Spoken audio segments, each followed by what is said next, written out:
За сайн байцгаана уу. За бид нарыг яг өөрөө гадралдаг хэсгүүдээсээ хідэн юм байгаа хэлээд тэгээд нэг тодруулах ялангуяа энэ хууль зөрчөөд байгаа цэцгийн асуудал зөрчөөд байгаа, дэгийн асуудал зөрчөөд байгаа гэдэг хүний бас гадралдаг, хуулиа мэддэг тэр хүмүүсээс нэг асуулт тодруулалт авч ийж шийдвэр гаргах нь зүйтэй байх гэж үзлээ. Бид нарыг одоо олон жил сургаж багшилж энэ тэнд явж хахад ер нь мэддэг салбараа л ярьжээ. Мэдхгүй бол мэдхгүйгээ бас мэддэг байжээ гэдэг бүр хамгийн анхны нэгдүгээр юм. Хоёрдугаарт мэддэггүй салбараа бол мэдчихийж дараа нь бас юм хүмүүс ярьдаг, асуудаг, хэлдэг, ярьдаг. Асуулт гэдэг чинь одоо мэдхийн анхны юм те. За энэ утгаараа эрүүл мэндийн салбартаа тэгэл уулын бодлогын мэтгэлцээнэ гэл гоё юм ярих гэхээр зэрэг наад захын одоо суур асуудал дээр очиж суугаад тэгээд тэрэн дээр бараг л ойлголцохгүй төвшөнд очичих юм аа. Бараг ингээд нэг төрлийн хүмүүс мөн үү биш үү гэж бодогдохоор болтол. За жишээлбэл одоо энэ эрүүл мэндийн салбар дээр ингээд оруулж ирж байгаа бодлогыг ингээд харахаар зэрэг уул нь ингээд бүх гоё үг үсгийн цуглуулгууд тэнд байгаа байхгүй. Үнэхээр уншихаар ингээд сэтгэл баясч нүд сэргэж баярламаар за яста аргагүй энэ хөгжихэндээ гэмээр. Зөвхөн л нэг жишээ уншаад үзчихээ та хэд зөвхөн логик нь байна уугүй юу гэдэг нэг хооронд бодоод үзтээ. За хүний хөгжил хамгийн том мега төсөл тэр дотроо эрүүл мэндэд гэж бид нар одоо дөнгөж л ерөөсөө энэ засаг томилогдсон ахвал би хамгийн баярлууштай хүлээж авч ийн гэдгээ хэлжсэн, илэрхийлжсэн. За энд ийм өгүүлбэр явж байгаа. Эрүүл мэндийн нөөцийг буюу даатгалын сангийн нөөцийг өвчлөл, нас баралтыг тэргүүлэх шалтгаан болгож буюу өвчин эмгэг амьд тэнсэн үеийн тусламж, үйлчилгээнд түлхүү зарцуулж, хүлээж болох үйц амьдралын чанар, сайжруулах тусламж үйлчилгээнд иргэний хариуцлаганд төлөх хамтын төлбөрийг нэмэгдүүлэх. Замаар шатлал хоорондын урсгалыг зохицуул санхүүжилтийн үр ашгийг нэмнэ. Энд энэ өгүүлбэр дотор хідэн логикийн алдаа, хідэн бие биенээ өгөөсгсөн юм, хідэн бодлогын асуудлыг явж ин та сонсгож байна уу? Энийг ингээ уншаад үзэхээр манай салбарын надтай хамт одоо энэ асуудлыг ярьж байгаа хүмүүс энэтэй хэнийг доромжлоод байгаа юм бэ гэж зарим шууд хэлж байгаа байхгүй. Энэ дээр одоо жишээлбэл бүх гоё юмнуудыг ярьж яснаа энэ дээр яах вэ гэхээр иргэний төлөх хамтын төлбөр гэдэг ганцхан л асуудал ороод ирж байгаа. Энд чинь анх томилогдоход би салбарын сайдаас асууж ирсэн шүү дээ. Манайх 40% хүрсэн шүү. Out of pocket cost-ыг нэмэхгүй шүү гэдгийг тийм ээ л гэдээсэн. За энэ тэгээд маш богино юун дээр асуултаа нэмчүүл мэн.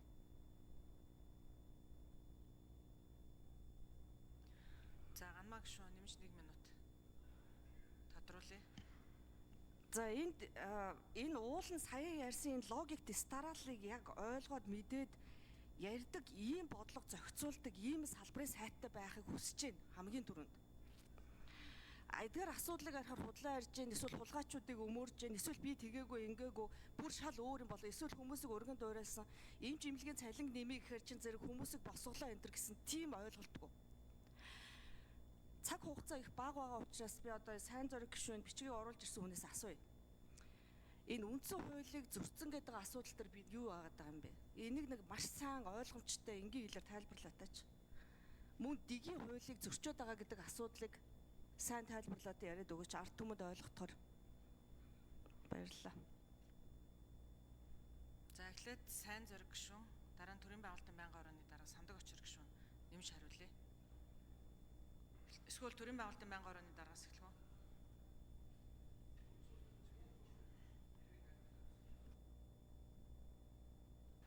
За сайн зориг гişүн микрофон.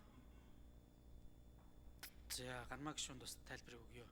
Ерөн зүгээр яг нөгөө байнгын орооны саналаар та усыг хурлын чуулганы уралдаан дээр хураахж байгаа асуудлыг л яриад байна. 19 оны үндсэн хуулийн өөрчлөлт маань энэ үндсэн хуулийн холбогдох заалтыг өөрчлөхдөө тухайн үеийн 76 гишүүнтэй парламентын 39 буюу түүнээс дээш нь цуглаад түүний хуралдаанд оролцсон гишүүдийн 50 дээр нэмэх нэг нь ерөнхий сайдыг огцруулчиад ирсэн. Өөрөөр хэлбэл 20 гишүүн.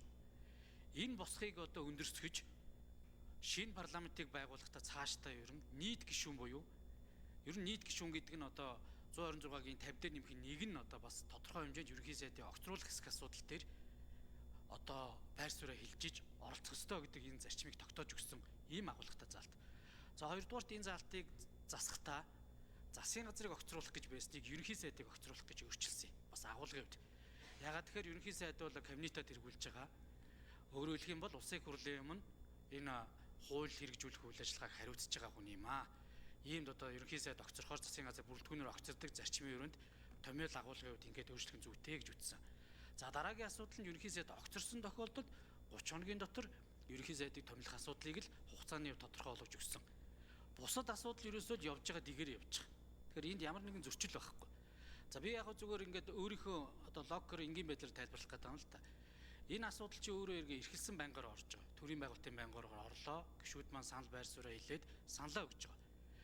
Энэ одоо дэг зөрчсөн гэж яриад байгаа гишүүдийнхээр бол одоо тэнд орж байгаа гишүүд бол бүгд дэмжиж өгүүлчихэд байгаа байхгүй. Дэмжихгүй гишүүн байж болно шүү дээ. Тэгэхээр өөрийн байр сууриа хилж байгаа энэ гишүүдийн олонхын байр сууриасаа шалтгаалж томьёол өөрчлөгдөж байгаа болохоос биш уг одоо 54 гишүүнийг гаргаж байгаа ерөнхий сайдыг огцруулах хэсэг асуудал агуулгын хувьд ерөөсөө өөрчлөгдөг байхгүй.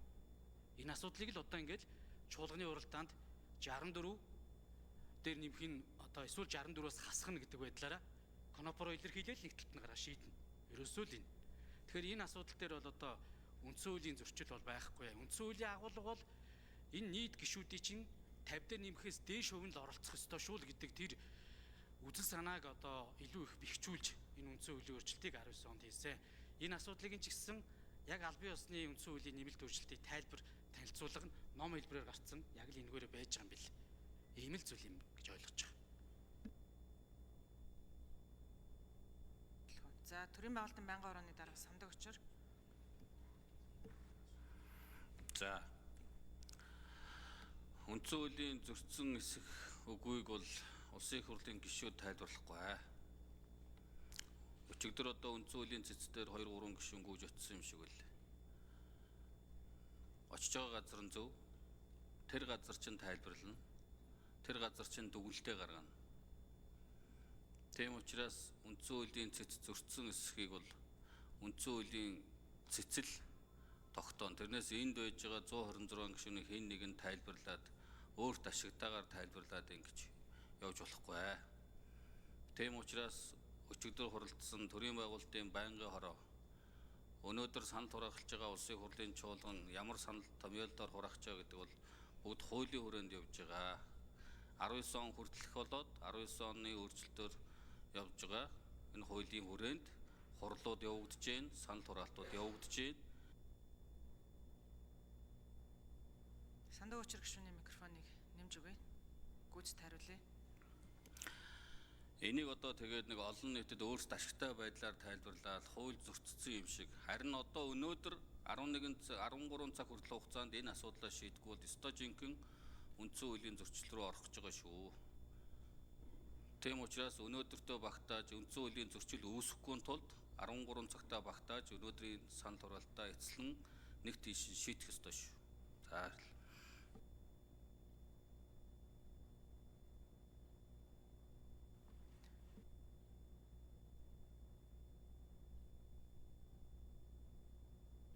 Улсын хурлын гишүүн Ганц Оргийн Лувсан Жанц.